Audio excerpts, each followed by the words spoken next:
E saudar a companheirada da região toda, na pessoa da Luma, nossa futura deputada federal, se Deus quiser, do Silva Neto, nosso futuro deputado estadual, Walter Lícia, presidente municipal do PDT, e o Benedito do Sicomércio, em cujo nome eu cumprimento a todo o empresariado aqui da nossa querida Alagoinhas. E enquanto a gente ainda pode conversar, o que eu tenho proposto às pessoas é a gente parar um pouquinho para pensar, porque a profundidade da crise brasileira, o caráter multiangular, por onde você olha a crise brasileira está se apresentando com números muito graves. Mas mais do que tudo, a renitência no tempo dessa crise pedem que a gente pare um pouco para pensar. É justo que a gente solta o foguetório, faz a musiquinha infernal que gruda no pé do ouvido da gente nas campanhas, isso eu gosto também. Mas a gente não pode permitir que a política se transforme num jogo dos políticos. A política tem que ser uma ocasião, que é a linguagem da democracia, em que nós, a população, a nação, obriga os políticos a refletir sobre a doença do corpo nacional, o que está acontecendo com o nosso país, para a gente juntos ter o caminho de entender qual é o remédio. E eu faço essa comparação com o médico porque nós temos uma dor de barriga, pode ser uma coisa trivial, que você vai ali, né, do outro lado da porta e resolve, não é? Pode ser uma coisa mais grave, que precise de um comprimido, pode ser mais grave ainda, que precise de uma injeção, mas às vezes é o caso de uma coisa tão grave, que é caso de cirurgia. Mal comparando, eu digo a vocês, com a experiência que eu tenho de ex-ministro da Fazenda, ajudei a fazer o Real, fez 28 anos agora, eu assinei o Real, ajudei a fazer o Plano Real com o presidente Itamar Franco. Eu governei o Ceará, eu governei Fortaleza, eu servi ao Brasil sob a liderança do presidente Lula como ministro da Integração Nacional, eu conheço o meu país, eu fui o deputado federal mais votado proporcionalmente do Brasil, conheço o parlamento, já tinha sido deputado 2 vezes. Então volto a falar da crise. Vejam bem, entre 1930, sob o ponto de vista do tempo da história, isso é ontem, entre 1930 e 1980, o Brasil foi o país que mais cresceu na história do mundo. A China precisa uns 10 anos ainda crescendo acima de 10% para tomar do Brasil o recorde de milagre econômico. Nós crescemos 6,7% todo ano em média entre 1930 e 1980. Isso não foi um acidente, foi meio século. Meio século. Em 1980, esse modelo que construiu esse Brasil moderno, né, quebrou. Fernando Henrique e o Lula, que governaram o Brasil, tem esse cacoete. Quando aconteceu a crise econômica dos anos 80, eles não quiseram reconhecer a causa econômica da crise brasileira, porque estavam agarrados em desmoralizar a ditadura para redemocratizar o país. Eu entendo, eu estava também nessa luta. E nós ganhamos, fizemos um grande acordo, fizemos as eleições diretas, fizemos a Constituinte, fizemos a anistia, o país teve de volta as liberdades democráticas para fazer. Só que era mentira que o problema do Brasil era só falta de democracia. O problema do Brasil era a falta de democracia e falta de um modelo econômico que consertasse o modelo que no passado dependia de capitais estrangeiros de longo prazo e de tecnologias que não tinham tanta velocidade que a gente está vendo hoje, em que um telefone 11 já não presta mais, o iPhone 11 não presta mais, porque a meninada quer o 13 e daqui a pouco já chega o 14. E isso não é uma coisa trivial, porque isso tem a ver com os novos materiais, com os semicondutores, tem a ver com o meio de diagnóstico médico, etc. Pois bem, o Brasil, que crescia 6,7% ao ano, cai para crescer 2,5% ao ano entre 1980 e 2010. Olha aqui, a coisa tomando chegada para nós agora. Ou seja, o país perdeu a vocação de crescer, porque se a gente cresce 2,5%, nascendo 2 milhões de bebês, 2 milhões e 500 mil bebês brasileiros por ano, o bolo fica mais ou menos o mesmo tamanho e a gente começa a empobrecer relativamente. Porém, a tragédia, meus irmãos e irmãs de Alagoinhas e de toda a região, é que entre 2010 e 2021, Pode descontar a pandemia, o Brasil, pela primeira vez em 120 anos, cresce zero. Nascem 25 milhões de pessoas e o Brasil, pela primeira vez em 120 anos, não cresce nada. Ou seja, o país começa a empobrecer agora de forma muito acelerada. E aí está a natureza da grande crise que nós estamos vivendo aí. Essa é a grande questão que nós temos que colocar em debate.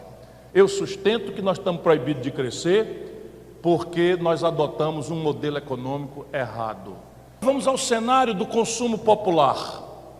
O Brasil tem hoje, companheirada, 65 milhões de pessoas humilhadas com seu nome no SPC.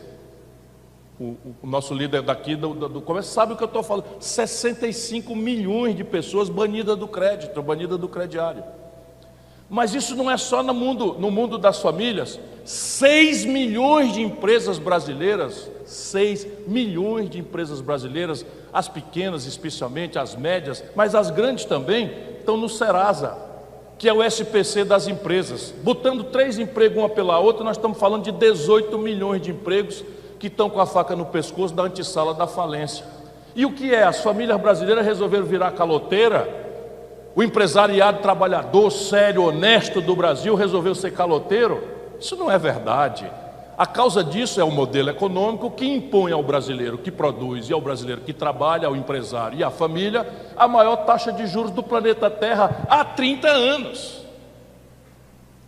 E se a taxa de juros que o governo paga por um papel é maior do que o lucro médio dos negócios, da economia real, do comércio, da indústria, do serviço, a economia para. Por quê? Porque quem tem dinheiro é melhor botar na renda fixa do que se arriscar a botar numa empresa. E quem não tem dinheiro, que é a extensa realidade brasileira, como é que vai tomar dinheiro emprestado no banco para botar no negócio, trabalhar, correr risco e no fim ter um lucro menor do que o juro que tem que pagar para o banco? E aí a gente vê quais são os números dessa década perdida agora, de 2010 para cá. Os números são os seguintes: 400 mil pontos de comércio fecharam no Brasil. 400 mil pontos de comércio, pelos números oficiais da Federação Nacional do Comércio no Brasil, fecharam no Brasil. 38 mil indústrias fecharam no Brasil. É o país que mais dizima indústrias da história do capitalismo mundial. E aí, será que está tudo errado? E por que não muda? Porque tem gente ganhando com isso. Agora eu vou dar um número para vocês. Quando eu fui ministro da Fazenda, em 1994, o Ceará, um dos estados mais pobres do Brasil, tinha 5 bancos disputando o freguês. Quando o banco tem concorrência, ele disputa o freguês, ele baixa o juro e baixa as tarifas, trata você bem, não bota um telefone, né, com a máquina falando desagradavelmente com você, que você não consegue resolver problema e tal. Minas Gerais tinha 12 bancos, em 94, quando eu fui ministro da Fazenda. Hoje, irmãos, graças a esse modelo econômico, que foi produzido durante esses últimos 30 anos no Brasil, o Brasil acumulou 85% de todas as transações financeiras na mão de 5 bancos. Só para vocês terem uma ideia, os Estados Unidos têm 5 mil bancos concorrendo. O Brasil tem 5 bancos acumulando 85%. Quem não morrer no Banco do Brasil morre na Caixa Econômica, quem não morrer na Caixa Econômica morre no Itaú, quem não morrer no Itaú morre no Bradesco, quem não morrer no Bradesco morre no Santander. E vai se queixar para o bispo. E é razoável? Saiu agora o ranking. Eu falei, 400 mil pontos de comércio fecharam. 65 milhões de pessoas, de famílias estão humilhadas no SPC, 6 milhões de empresas estão no Serasa. Pois bem, saiu o ranking agora internacional, na imprensa mundial, os 10 bancos mais lucrativos do mundo. Manca, quantos bancos brasileiros tem entre os 10 bancos mais lucrativos do planeta Terra? 4.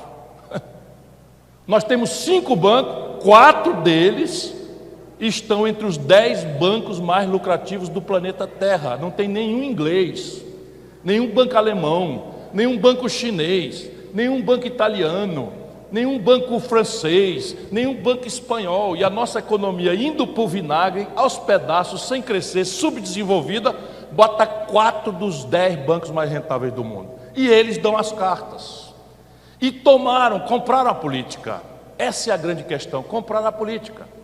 A partir do momento em que o Lula cansou de perder a eleição e se rendeu, assinou aquela carta aos brasileiros, nós assistimos agora o fim do debate sobre o futuro do Brasil.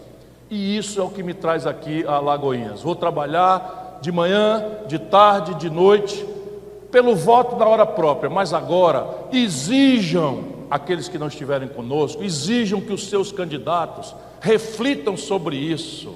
O nosso problema não é Chico, Maria ou Manuel, nosso problema não é o Bolsonaro. Deixa eu dizer para vocês por que eu estou dizendo isso. Ficou 10 anos sem crescer, de 2010 a 2021, são 11 anos sem crescer. O Bolsonaro é responsável por 3 anos. Ok, ele traiu, prometeu que ia combater a corrupção, se vendeu para o Centrão, prometeu que ia mudar a economia, a tragédia, está agravando, ok, mas é 3 anos. E os outros 7, quem estava mandando no Brasil?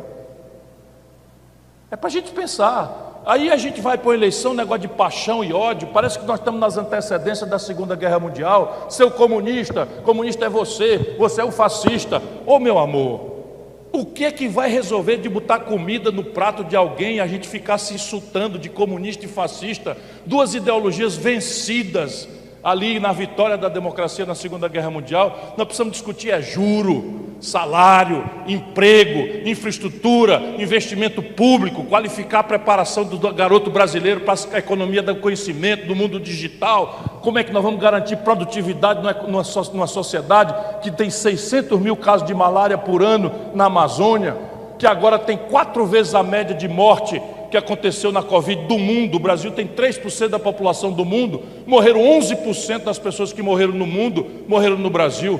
Tudo por incompetência, ideologia, radicalismo, ódio, famílias se dividindo, amigos se insultando na internet. Eu vim propor a vocês, de Alagoinhas, da Bahia e do Brasil, vamos mudar. Essa é a chance que o Brasil tem. Nós não aguentamos mais aprofundar essa radicalização. E mudar aqui não é mudar Chico por Maria nem Manel, é mudar o modelo econômico e mudar o modelo de governança política. E com isso eu encerro. Vejam comigo se não é razoável que a gente precise denunciar esse modelo. O Brasil voltou a ter eleição direta para presidente da República em 1989. O Brasil elegeu Collor, um jovem, cheio das boas ideias, das boas propostas, falando em moralização e tal. Governou com essa gente que está aí, a mesma gente, Roberto Jefferson, Valdemar Costa Neto, mesmo povo, e foi cassado. Aí veio no lugar veio o Fernando Henrique, governou com essa gente, nunca mais o PSDB ganhou a eleição nacional, está aí na condição agora nem de disputar a eleição no Brasil.